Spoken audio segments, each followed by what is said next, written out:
President Trump is acting like an international gangster, threatening to trample over the sovereignty of an ally, threatening the end of NATO altogether, and now threatening to hit our country and 7 European allies with outrageous, damaging tariffs unless he gets his hands on Greenland.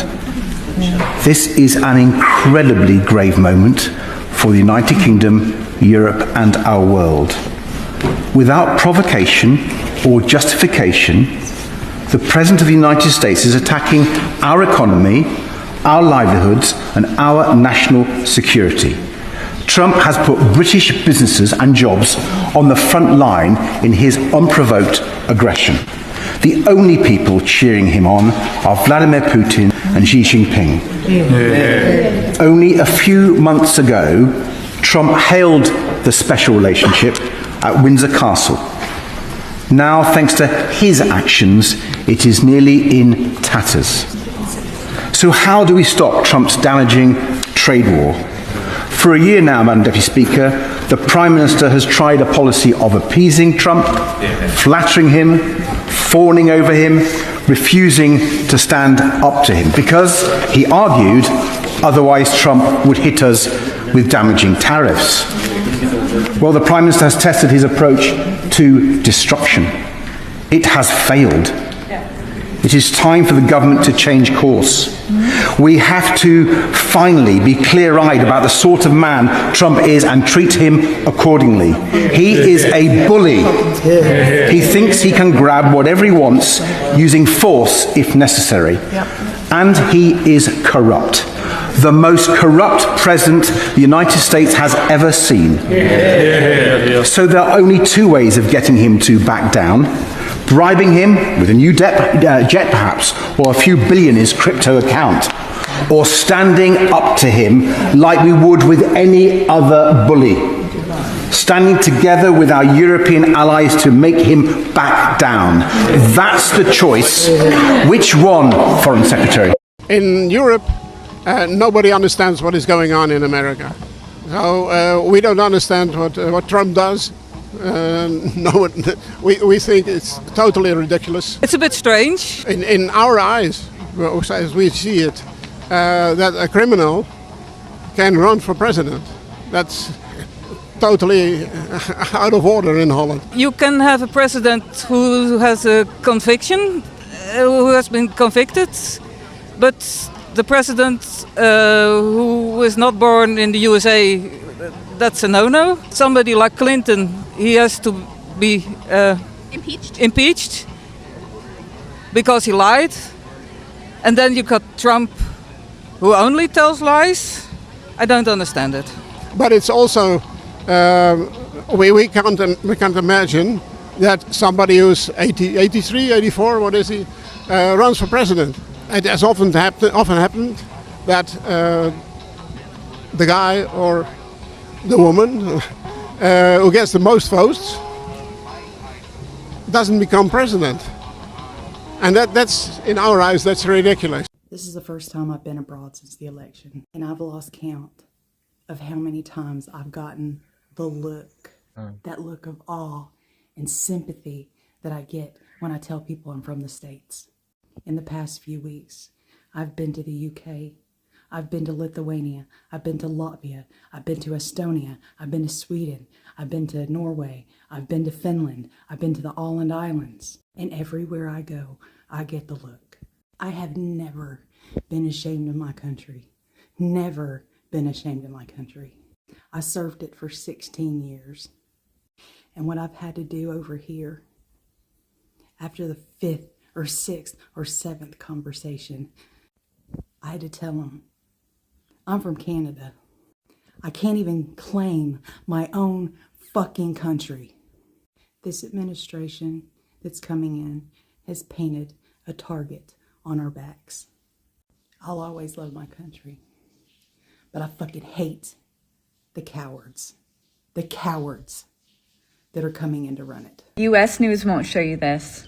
but I will. For the first time ever, more countries around the world viewed the US negatively than positively. Want to guess why? The 2025 Democracy Perception Index surveyed over 110,000 people in 100 different countries, and the results are not great for the US. America's global image has collapsed. In fact, even China is viewed more positively than the United States around the world. The US dropped from 22% approval rating last year to negative 5% this year. According to this index, Donald Trump is the least liked public figure. Only 27% of the people polled view him positively, even ranking below Vladimir Putin. And when asked why, former NATO Security General said, "It's no surprise that opinions have slipped, even among people like me who have spent their lives admiring the United States and what it stood for." He then went on to say that America's credibility is collapsing, and the reason is Donald Trump. He cited Trump's trade wars, bullying allies, engaging in, quote, chaotic diplomacy. And he's right. Sadly, the US is no longer the democratic model to follow. What do you guys think?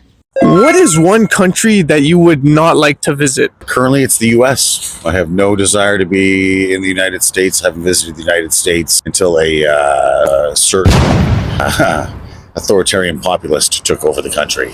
Has US affected Canada's economy a lot, do you think?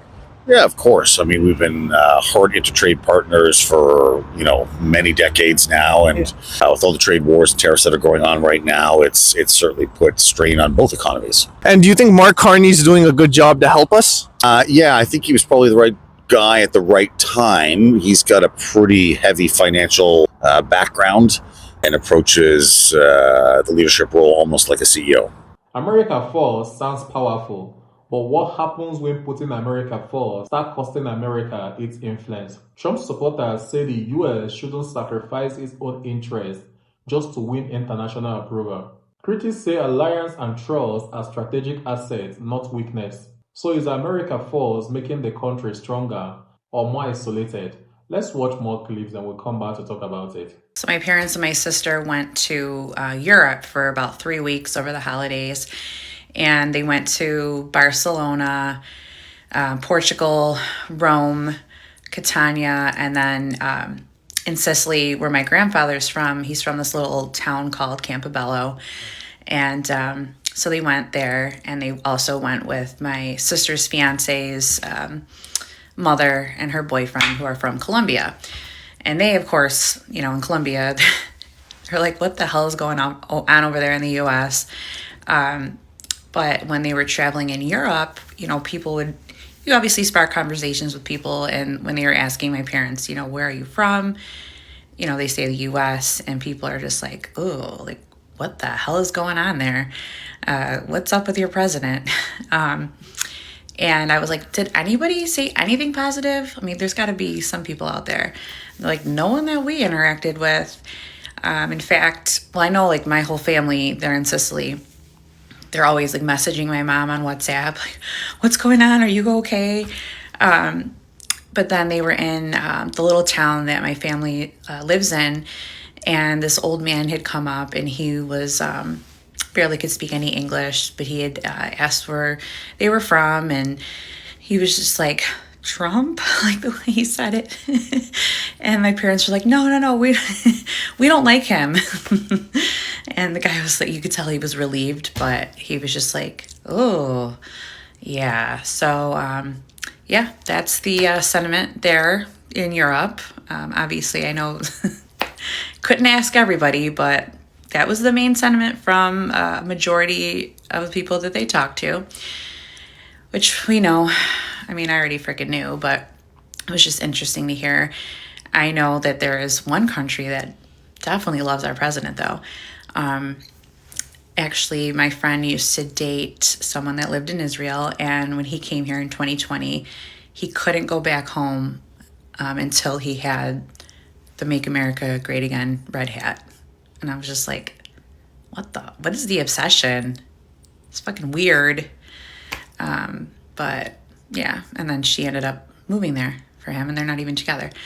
But yeah, so that's what's going on over there.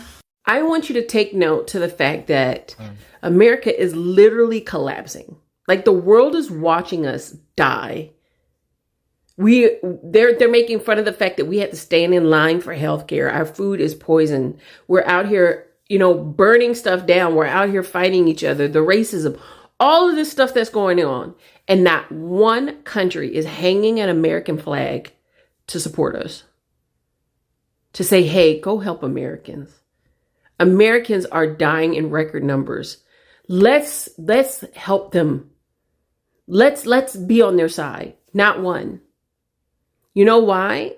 Because it just proves that our government has been lying about what we have been doing when we go over to these countries. Because if we were the heroes that we claim to be, they would have protests everywhere. Help America, help Americans, help America. The only time they have done that, Black Lives Matter. They have said no to Trump, but no American flags are being hung. So, before you believe what this administration or any other news outlet says about any other country around the world, specifically black and brown, because that's the ones they love to dog out, please understand no one around the world is coming to save us because they actually don't like us. America's influence around the world isn't built overnight.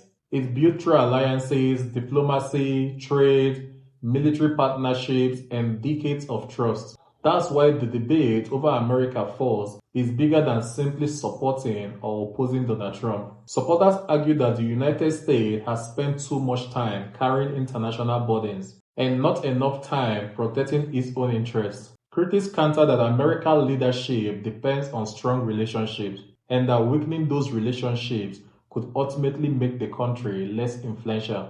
And there's an important distinction here. Putting Americans' interests first doesn't necessarily mean putting America alone. A strong country can defend its economic interests while maintaining alliances, while still recognizing the value of those partnerships. So the real question isn't whether America should put itself first. The question is what strategy actually makes America stronger in the long run. Or can the United States find a balance between both? Because once trust is lost, rebuilding it takes years. So what do you think? Can America First strengthen America's position, or has it caused the country valuable influence? Share your thoughts in the comments respectfully, and before you go, do well to like and subscribe to my channel. I'll see you in the next.